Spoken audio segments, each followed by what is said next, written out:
بسم اللہ الرحمن الرحیم۔ السلام علیکم۔ نیوز انالیسز کی ایک نئی ایپیسوڈ کے ساتھ میں ہوں سید عارف بہار۔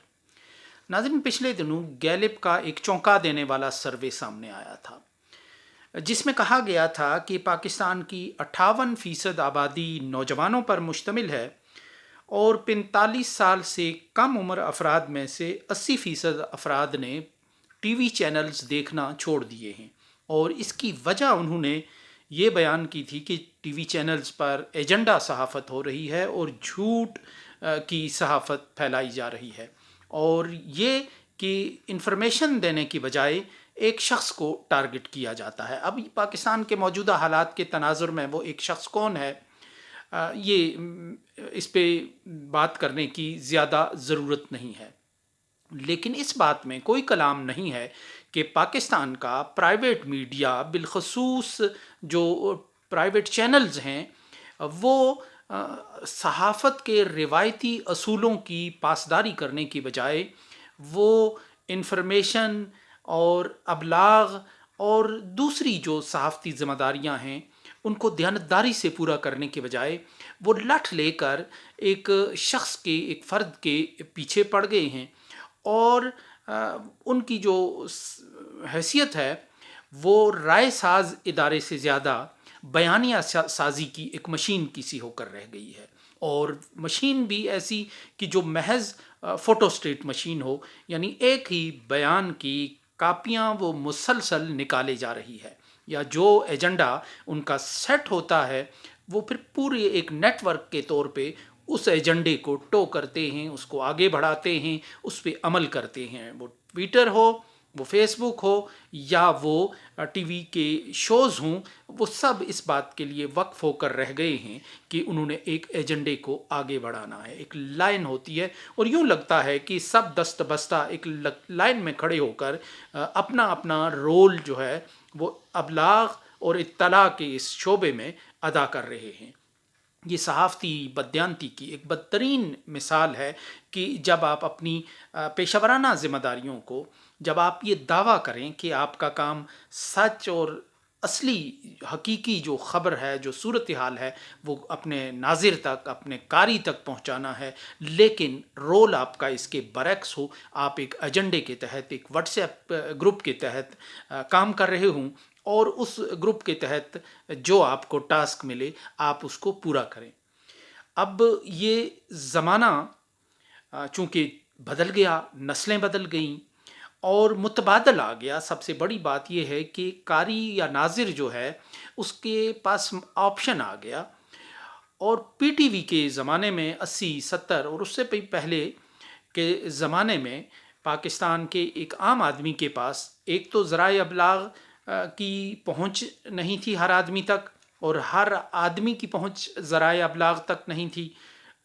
پی ٹی وی ایک طاقتور میڈیم تھا، لیکن وہ بھی شہروں میں دیکھا جاتا تھا، اور شہروں میں بھی ایک مڈل کلاس یا اپر مڈل کلاس سے ٹی وی رکھا جاتا تھا ان گھروں میں، اور عام عمومی طور پر یہ ہوتا تھا کہ 80 اور 70 کی دہائیوں میں کہ لوگ ایک گھر میں جمع ہو کر ٹی وی دیکھتے تھے، اور وہ بھی صرف پرائم ٹائم کا جو ڈرامہ ہوتا تھا اس کو وہ شوق سے دیکھتے تھے، یا کرکٹ کا کوئی میچ ہوتا تھا اس کو دیکھتے تھے کسی ایک گھر میں، محلے کے سب لوگ جمع ہو کر کسی ایک ڈرائنگ روم میں، تو یہ ایک سیلیبریشن ہوتی تھی۔ ریڈیو پاکستان کی پہنچ بہرحال اس سے کہیں زیادہ تھی، لیکن ریڈیو پاکستان بھی یعنی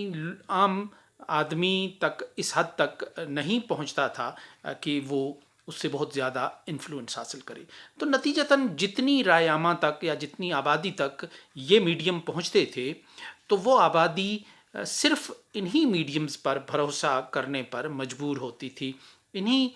پر بھروسہ کرتی تھی، الا یہ کہ ایک طبقہ ایسا بھی تھا جو پڑھے لکھے لوگ تھے، باشعور لوگ تھے، وہ آزاد ذرائع ابلاغ کے لیے وہ بی بی سی کا رخ کرتے تھے، وہ وائس آف امریکہ کا رخ کرتے تھے، بہت سے ایسے ہوتے تھے کہ جو انڈیا کے کسی چینل کا، یا رشین جو چینل ہوتے تھے، جو ہمارا بچپن ہے، ہم نے جو بی بی سی کے سیربین اور ان کی خبروں سے ہماری یاداشت شروع ہوتی ہے کہ جب آنکھ کھلتی تھی یا ہم سوتے تھے تو بی بی سی چل رہا ہوتا تھا ہمارے گھروں میں متبادل کے طور پہ اطلاع، ابلاغ اور آزاد جو تجزیہ سننے کے لیے اور سمجھنے کے لیے حالات کو. لیکن بہرحال یہ بھی چونکہ خواندگی کا جو تناسب ہے وہ اتنا زیادہ نہیں تھا، اس لیے یہ میڈیم بھی عام آدمی تک نہیں پہنچتے تھے یا عام آدمی ان سے استفادہ نہیں کر سکتا تھا. اب جو نسل پاکستان میں آج ہے اس کے پاس متبادل ذرائع ابلاغ ہیں. ٹی وی کے ساتھ پی ٹی وی اور اس سے پہلے پرنٹ میڈیا میں اگر پاکستان ٹائمز کو دیکھیں یا اے پی پی نیوز ایجنسی جو سرکاری نیوز ایجنسی تھی، ریڈیو پاکستان کو دیکھیں یا پی ٹی وی کو دیکھیں، تو ان کا جو دور تھا وہ اس وقت ختم ہوا جب پاکستان میں پرائیویٹ ٹی وی چینلز آتے چلے گئے.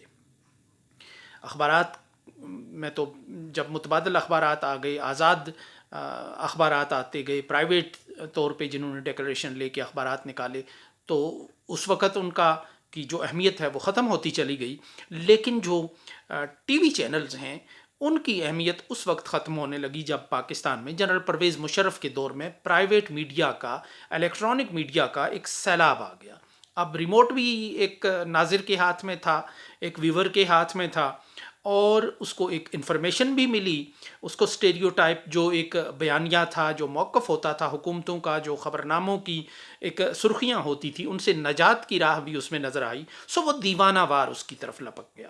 اور اس کے لیے یہ تازہ ہوا کا ایک خوشگوار جھونکا تھا. اور جو الیکٹرانک میڈیا تھا وہ بھی ایک ایجنڈے کے ساتھ سامنے آیا تھا، ایک مخصوص ذہن سازی تھی، کارپوریٹ کلچر تھا، ملٹی نیشنل جو کمپنیوں کے اشتہارات تھے اس میں ان کا بھی ایک ایجنڈا تھا پاکستان کے لیے. لیکن بہرحال وہ ملفوف تھا، اور اس میں ابلاغ اور آگہی اور انفارمیشن اور جو خبر ہے اس کو بہرحال کسی حد تک جگہ ملتی تھی. پھر ٹاک شوز کے ذریعے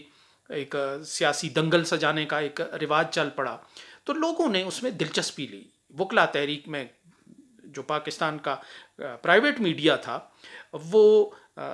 وقت کے بہاؤ کے ساتھ چلنے لگا، اور اس نے طاقت کے بہاؤ کے ساتھ چلنے سے تھوڑا سا گریز کا راستہ اختیار کیا، اور اس میں پھر اس کو بے پناہ مقبولیت ہوئی اور جم کر راج کیا جانے لگا. اور یوں پرائیویٹ میڈیا کو ہاتھوں ہاتھ لیا. اس میں جو کام کرتے تھے، جو ٹاک شوز کرنے والے تھے، ان کی کریڈیبلٹی بن گئی، ان کی ایک ساکھ بن گئی. وہ اگر رات کو ٹاک شوز میں جو بات کرتے تھے، صبح وہ ٹاک آف دی ٹاؤن بنی ہوتی تھی اور بحث ہوتی تھی. ٹیکسی والا اپنی سواریوں سے اس پر بحث کرنا ضروری سمجھتا تھا، حجام اپنی دکان پہ آنے والے گاہکوں کے ساتھ اس پہ مباحثہ کرنا ضروری سمجھتا تھا. قہوہ خانوں میں، گھروں کے دسترخوانوں میں اس پر بات ہوتی تھی، اور 10 15 20 لوگ جن میں اکثر جو تھے وہ اچانک پیراشوٹر کے طور پہ اس فیلڈ میں اترے تھے، اور کچھ ایسے تھے جو پرنٹ میڈیا سے آئے تھے، تو ان کی باتوں پر، رات کی باتوں پر بیٹھ کر پاکستانی سر بھی دھنتے تھے، بحث بھی کرتے تھے، اپنی مغز ماری بھی کرتے تھے. لیکن رفتہ رفتہ پاکستان کا جو میڈیا ہے، جس نے پی ٹی وی، اے پی پی، پاکستان ٹائمز، ریڈیو پاکستان کی جگہ فل کی تھی اور ایک امید دلائی تھی اور ایک متبادل دیا تھا پاکستان کے باشندے کو، شہری کو، وہ خود پی ٹی وی بنتا چلا گیا. حالانکہ وقت کا دھارا بدل گیا تھا، نسلیں بدل گئی تھیں، اور آپشن مزید آ گئے تھے، کیونکہ سوشل میڈیا ایک طاقتور فیکٹر کے طور پر، ایک عنصر کے طور پر، ایک پلیئر کے طور پر سوسائٹی میں داخل ہو چکا تھا. اور یوں جب پاکستان کا پرائیویٹ میڈیا بیانیہ سازی کی مشین بننے لگا، واٹس ایپ گروپوں پر چلنے لگا، تو اس کے نتیجے میں اس کی ویورشپ کم ہوتی چلی گئی. لوگوں نے اس میں دلچسپی لینا چھوڑ دی. لیکن حالیہ چند برسوں میں تو بالکل ہی ایسے ہو گیا کہ پاکستان کا میڈیا اپنا اصل رول بھول گیا، کہ جیسے وہ مجاور ہوں اور وہ کسی ایک فرد کے ملازم ہوں، کسی ایجنڈے کے ملازم ہوں، اور کسی چابی والے کھلونے کی طرح انہیں جو فیڈ کیا جائے بس وہ اس پر لگ جائیں. ان کا تجزیہ، ان کی صحافت، ان کی انفارمیشن صرف اس کے گرد گھومتی چلی گئی. تو یہ جو چیز تھی، ان کا یہ رویہ پاکستان کے ایک عام آدمی کو، اس کو یہ بھایا نہیں، کیونکہ اسے خبر کی، ایجنڈے والی خبر کی اور اصلی خبر کی پہچان آ گئی تھی سوشل میڈیا کے ذریعے۔ اب اس کے ہاتھ میں اسمارٹ فون آ گیا تھا، کروڑوں لوگوں کے ہاتھ میں اسمارٹ فون آ گیا تھا، اس میں ایک انٹرنیٹ پیکج ہوتا تھا، اور یوں وہ اس کو سچ جھوٹ اور کھرے کھوٹے کی پہچان آ گئی تھی۔ فیس بک جیسے ایک عام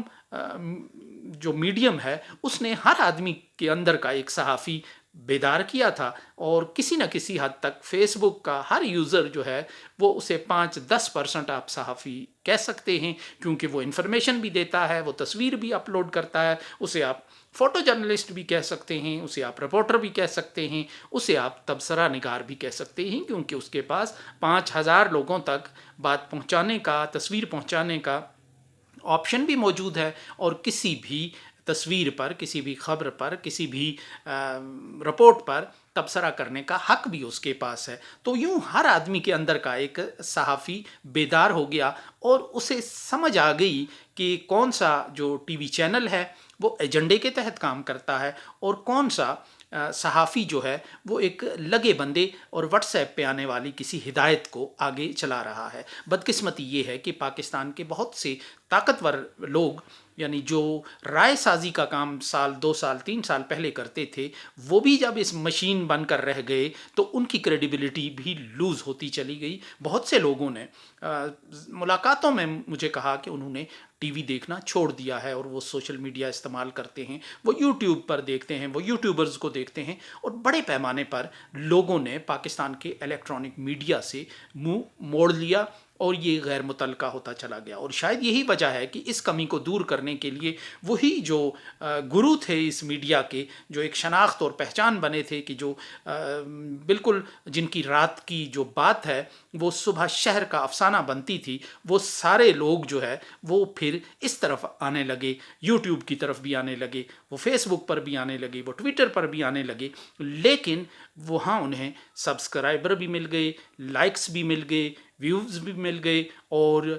ریونیو بھی مل گیا۔ وہ اس کی پہلے بھی اللہ کا فضل ہے، ان کے پاس کوئی کمی نہیں تھی، یہاں بھی وہ ملا، لیکن ان کے وہ اعتبار، وہ ساکھ، وہ کریڈیبلٹی نہ مل سکی جو وہ اپنے ٹی وی چینلوں میں اپنی بیانیہ سازی کی روش اور مشین بننے کی وجہ سے وہیں لوز کر کے آئے تھے۔ یہاں ان کو سب کچھ ملا جو انہیں وہاں مل رہا تھا، لیکن ساکھ کے بحران کا وہ یہاں بھی شکار رہے، کیونکہ خود انہوں نے اپنے لیے ایک صحیفے سے نکلنے والے ایک لفظ اور ایک اصطلاح میں ایک حق اور سچ کی بات دکھانے کی بجائے، توازن کی بجائے، رائے عامہ کی ایک درست رہنمائی کرنے کی بجائے، انہوں نے ایک بالکل ایک ایسی روش اپنا لی جاہلانہ قسم کی، کہ وہ ایک ایجنڈا ٹو کرنے لگے، وہ ایک بالکل بنا بنایا، گھڑی گھڑائی ہوئی چابی والے کسی کھلونے کی طرح رٹا رٹایا بیانیہ جو ہے وہ عوام کے حلق میں اتارنے کی کوشش کرنے لگے۔ لیکن المیہ یہ ہوا کہ عوام باشعور ہو چکے تھے، عوام کے پاس متبادل آ چکے تھے، عوام میں کھرے اور کھوٹے کی شناخت کا جو صلاحیت ہے وہ پیدا ہو چکی تھی، کیونکہ یہی وقت کا دھارا ہوتا ہے، یہی حقیقت ہوتی ہے، اور کیونکہ ثبات ایک تغیر کو ہے زمانے میں، اس کائنات کے بنانے والے کے لیے کچھ عجب نہیں تھا کہ وہ ہر وقت دن ہی رکھتا یا ہر وقت رات ہی رکھتا، اور سورج جو ہے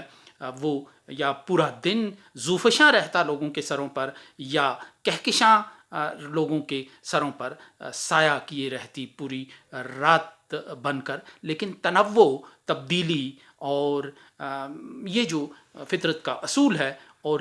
یہی فطرت کا جو اصول ہے یہ انسان کے اندر بھی موجود ہے، ایک پرزے کے طور پہ، کہ وہ بھی تنوع چاہتا ہے، وہ ایک اسٹیریوٹائپ بیانیوں سے اور گھڑی گھڑائی باتوں سے وہ اس کو سن تو لیتا ہے، لیکن وہ اس کو ہضم نہیں کر پاتا، وہ اس کو قبول نہیں کرتا، وہ اس پر منون عمل نہیں کرتا۔ تو پاکستان کے میڈیا کے ساتھ یہی واردات گزر چکی ہے، اور اسی لیے لوگوں نے اب اس کو اہمیت دینا چھوڑ دی ہے۔ اس کے ساتھ ہی اجازت دیجیے، اللہ نگہبان۔